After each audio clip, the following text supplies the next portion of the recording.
Most of today's textbooks contain stories called ethical dilemmas. These cases are designed to make you think critically about the situations and facts presented, then determine the ethical course of action. Now put yourself inside one of these stories. You are the main figure. The events have just started to unfold. It's your life, your career, and what is happening is real. What follows is the true story of a man who found himself in the middle of such a real-life dilemma. In the 1970s and 80s, Jose Gomez was a rising star at the Alexander Grant accounting firm. As one of the firm's youngest partners, he was responsible for overseeing a growing and demanding accounting practice in South Florida. Technically proficient and highly skilled, Jose Gomez was on the fast track. But as you are about to hear, events surrounding one audit client, ESM Government Securities, changed everything.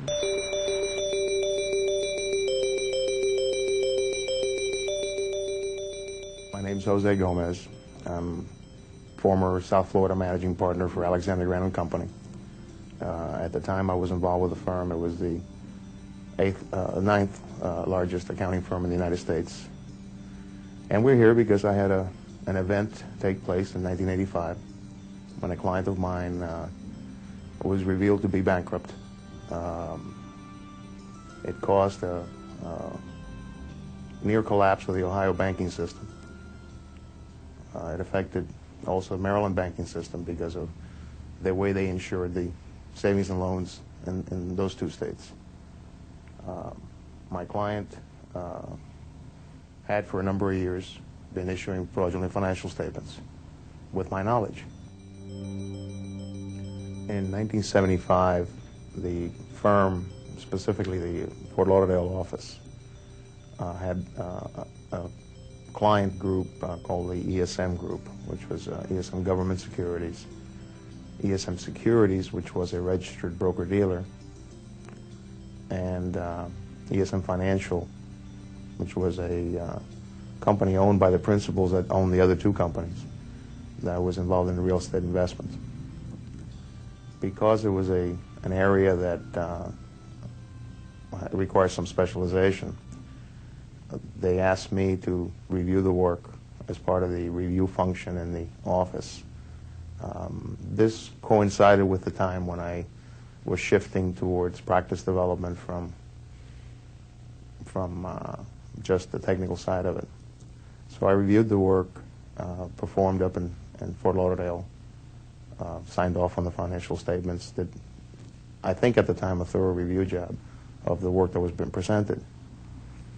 That year, the 75 year, which was a year in which they had had some losses, but that had not been recorded properly, was missed. What they were doing at the time was setting up a series of transactions with the affiliate, with ESM Financial Group, which was not an audited entity. It was just a tax return preparation entity that hid the losses from showing up on either ESM Government or ESM Securities and parked them, if you will, in the ESM Financial Group. Losses at the time were, I believe, about $3 or $4 million. But the financial statements of ESM Governments and ESM Securities did not reflect any of this. My failure was in making a decision that was not mine to make, because I, as a manager, almost partner, even though I had partner-like responsibilities within the firm, should have gone to firm management and dealt with it. But quite frankly, I was afraid that it would affect my promotion and it would affect my future employment, and never thought about it affecting my future freedom. 3 months later, gambling in the marketplace, they lost another $80 million. So now what had grown to be a $20 million problem by 1979 became an over $100 million problem, and I had already done what I had done. Jose Gomez was not in this alone. Among the key players were principals of ESM. Alan Novak, ESM's chief financial officer, was one of them. Went to see Alan Novak. At first he blew up. He was very upset that I had been told this, that he wanted me to just forget about it. I said, well, you can't just forget about it. I need to know. I may have to pull the financials. And that's when he pointed out to me, and he laid it all out. He said we had losses in 75 or 76. We had 3 or 4 years of financial statements out there that were wrong. He was very derisive in how things were missed, and you guys did a lousy job.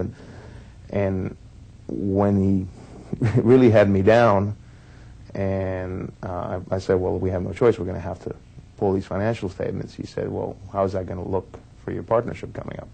Because I felt that I had no other choice at the point. I had already gone as far as I had gone and would continue to go, and because I chose to believe that the only affected person was himself involved in the fraud, which is what it was,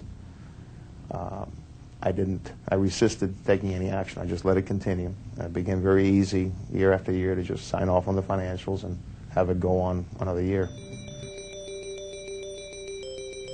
One of the areas of my life that I neglected during my career years was personal finances.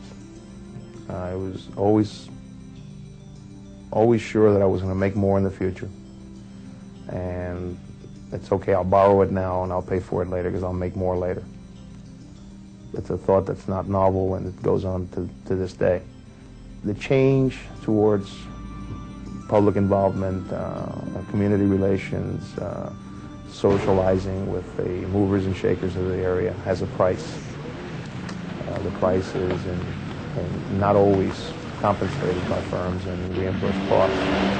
You have parties to go to, clothing to buy, you have to maintain a certain lifestyle, and you go to 100, 200 functions a year. Your wife has to be able to wear clothes that match those people you're socializing with. I bought into that completely, and I merely financed it with credit cards. When the mounting debt became a problem, I borrowed from a bank. I borrowed from friends. I borrowed from family, repaid family. I also borrowed from clients. And specifically, I borrowed from the ESM principals early on. I never consciously equated borrowing from the client with any actions for that client.